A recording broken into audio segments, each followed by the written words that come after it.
Joining us for more on the Bradenton Police Department's record error is Rodney Jones, the president of the Manatee County NAACP, and Dr. Jessica Grossholtz, assistant professor of criminology at the University of South Florida, Sarasota, Manatee. I want to thank you both for being here, but we also want to note that we invited the Bradenton Police Department as well as Police Commissioner Mayor Wayne Poston to be on the round table tonight. Our invitations were declined, and I really regret that because we have a lot of questions that really we don't have a lot of answers to. But Rodney, I want to start with you because obviously there has been some changes to the numbers as these mistakes have been discovered, and what have you subsequently learned? The numbers were basically adjusted back to what we originally found. The numbers were elevated originally primarily along the category of whites, which originally raised a red flag because that wiped away some of the disproportionate numbers. Now they have been adjusted back to basically what we found and what we discovered, which actually increased the disproportionate numbers of minorities being ticketed and targeted. Break it down so our audience can understand. Okay. When you say disproportionate, what in fact do the numbers that you're looking at tell you? For example, blacks in the city of Bradenton make up roughly 16% of the population. As it relates to uniform traffic stops, we make up 21% of those traffic stops, and also written warnings, we make up 26% of those traffic written warnings. So about a quarter of those are black. So what you're saying, in fact, is given the percentage of African Americans who live in the community, the number of traffic stops are much higher than for whites or Hispanics or other groups. Yes, sir. Jessica, what do you make of that? Does that happen frequently in urban areas? Does it happen in other communities around here and elsewhere? This is not uncommon. These statistics, we see them in all parts of the criminal justice system. So we see them in law enforcement, we see them through corrections as well, and we also see these numbers in other communities. But we would need to, before we can make a real sort of conclusion, we'd have to look at those actual numbers. The original numbers, and as you saw in Kate's story, there were members of the Hispanic community that was classified in the data as white. Could that simply be innocent mistakes? So it could be an innocent mistake, but it could also be it could be an error in their data collection tools. Now, Hispanics can classify as white as a race if Hispanic is their ethnicity. So we've got the distinction to make between race and ethnicity here.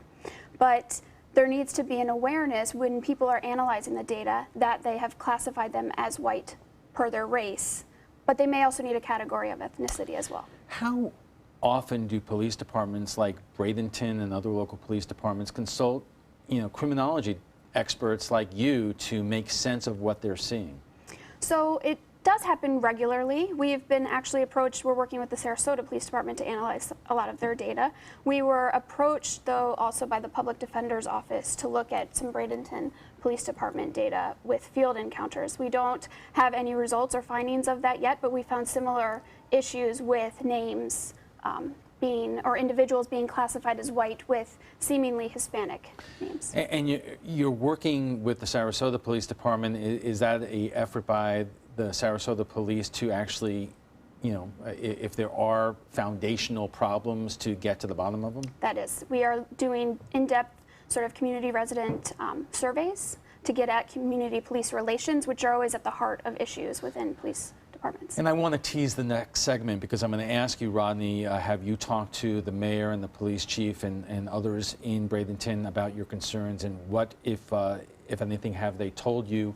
I want to dive more into that in our next segment, but just give us a headline in terms of what that response has been. Chief Bevan reached out today. I think we will actually be able to work with her. Mayor Poston, as the commissioner of police, the person that hired Chief Bevan, we reached out to him on Tuesday, both by phone and email, and he has declined to respond. All right, we're going to jump right into that in our next segment, but we have so much more to discuss. Welcome back. If you're just joining us, we are discussing the fallout from a public records request at the Bradenton Police Department. Our guests tonight include Rodney Jones, the president of the Manatee County NAACP, and Dr. Jessica Grossholtz, assistant professor of criminology at the University of South Florida, Sarasota, Manatee. And we want to note one more time that we invited BDT and the mayor to appear on the show tonight, and they declined, and that's really too bad. And if you're watching tonight at the Bradenton Police Department or the mayor, we don't bite. We just want to get to the bottom of this very important subject. And Rodney, let's start again in terms of what led the NAACP to request these records in the first place? Just to substantiate our suspicions. I've lived in the city of Bradenton for about 25 years, a lifelong resident of Manatee County. There's been complaints about racial profiling, about inappropriate treatment by Bradenton Police Department officers for quite some time.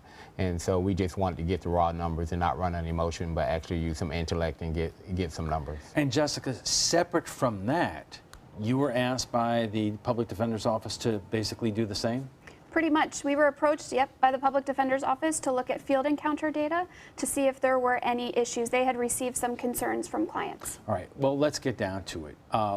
The fact that as a percentage, more African Americans are pulled over, either get citations or warnings than whites or other groups, what does that say to you?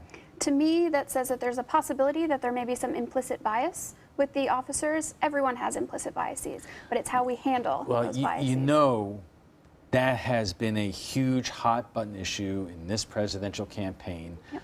Because I believe Hillary Clinton has talked about it, the president has talked about it, and Donald Trump has taken the position that basically you're accusing all police officers of bias. And, you know, so what would you tell people who are watching this tonight?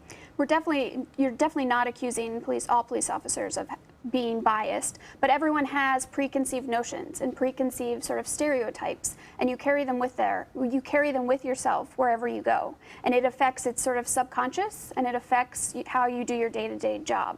And so it's all about the appropriate training for officers, as well as, if we want to talk about sort of best practices to overcome this, it's also about community policing. Well, there's a lot to unpack there, and number one, are you saying that Bradenton Police Department officers are not well trained? I'm wondering, as just a layperson who's not an expert in criminology, could this be a thing that there are more people in more urban areas, and therefore more people will be pulled over? Does that make any kind of sense? I know a lot of people watching this would be asking that question. So there's always the possibility that it's simply just those people might be really needing sort of, or wanting those sort of stops, but the police may be over policing certain neighborhoods, which could lead to those over sort of disproportionate numbers. But we would have to really look at all of the data to get a real sense of what sort of the factors are that lead to those citations. So let's get into that, Rodney. In terms of over-policing certain neighborhoods, on another story unrelated to this, but dealing with Sarasota in terms of the community meeting held last night and the surveillance cameras that we're actually going to be talking about, some people who live in the community want those cameras and want a larger police presence because they want to feel safe. So if you have the extra police presence, by its nature, doesn't that mean that there's going to be more enforcement activity? I think the extra enforcement at times, when needed, is not a bad thing, but the numbers speak to itself. When you hear complaints of routine traffic stops, which I've been a victim of, leading to police officers wanting to search a vehicle with no cause.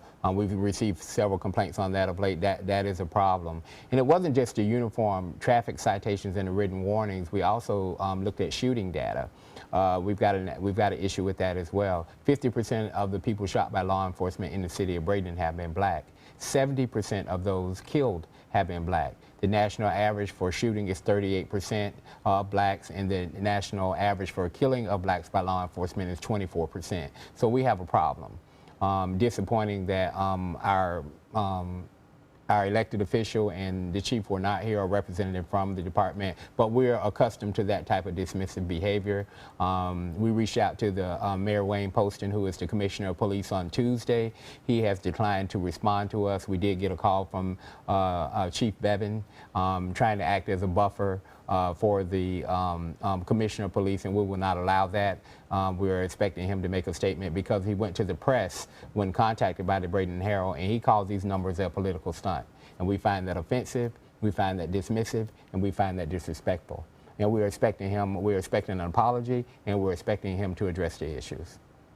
We are just a couple of weeks out for our election, and I would imagine that this would be the time that the mayor would be reaching out to all the community, the entire community, for support. Yeah, you would think so. Traditionally, I'm just going to be brutally honest, we usually don't see a lot of our elected officials until this time of the year. They come out to get whatever votes they can. We usually don't see them a lot in our community, and I think a lot of people can confirm that. And so we're just done being quiet, or we're done sitting back, and this problem will not go away. Too many times a black community, minority community, poor, we act on emotion. And we didn't want to do that. We wanted to actually get the numbers, get the data, do a thorough examination. We actually sent our information out to be validated by a professor from the University of South Florida, and they came back with what we have today. Mayor, if you're watching, we will give you the venue and the forum to respond to this. Just give us a call. We'll answer the phone. How would you describe the relationship between the African American community and the police department in general? It's poor, but I will say we fully support our gentlemen and women in blue, fully support. We just don't support rogues, and we do not support poor culture. It's a poor culture there. We really hold Chief Bevan somewhat harmless at this time because she's walking into a mess. Right. She's only been there 7 months, and so we think we will be able to work with her, but we're looking for our commissioner to respond. Jessica, and we have less than a minute left here, but is this any different than any really other community around here with a large urban area? I don't think it would be that much different, but we would, as I said before, as a researcher, I would want to see the numbers before we really make those claims. All right, why don't we take another pause, and when we return, we'll get final thoughts from our guests, plus some viewer comments about last night's show. Welcome back. Bradenton police say a public records problem created the discrepancies in citation information. Our guests join us for a wrap-up and final thoughts on this matter. And Jessica, do different departments in our area and elsewhere, are some of them more proactive than others in terms of looking at their statistics and seeing if there is a underlying problem? And if so, where does Bradenton rank in terms of trying to look at their own numbers? So I think there are some agencies that are proactive in this, and as the story mentioned earlier, police departments self-police themselves.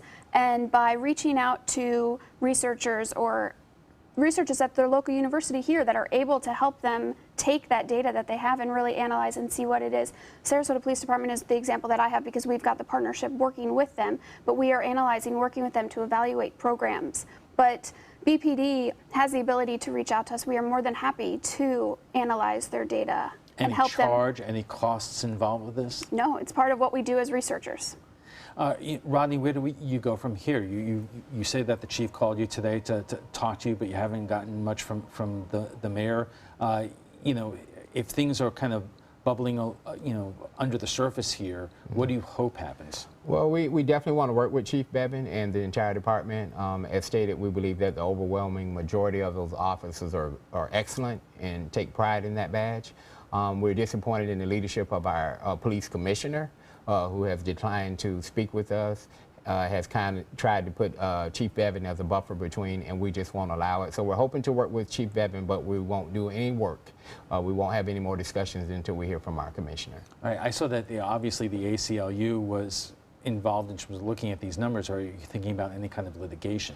Yeah, what we're going to do, we have our regional NAACP office involved. We hope to bump this up to the state level of the NAACP to get their support, at least to get their eyes on it. And then at that point, we will know where we go from there. All right, we'll have to leave it there. And Mayor, again, if you're watching, the water's warm. We're very respectful. Come in, talk to us about this matter. We would love to have you. Before we go, we want to share some information with our viewers about last night's topic. Florida Power and Light is ending its efforts to build a solar panel canopy in Venice. The decision comes after the Venice City Council voted not to amend a lease with the company.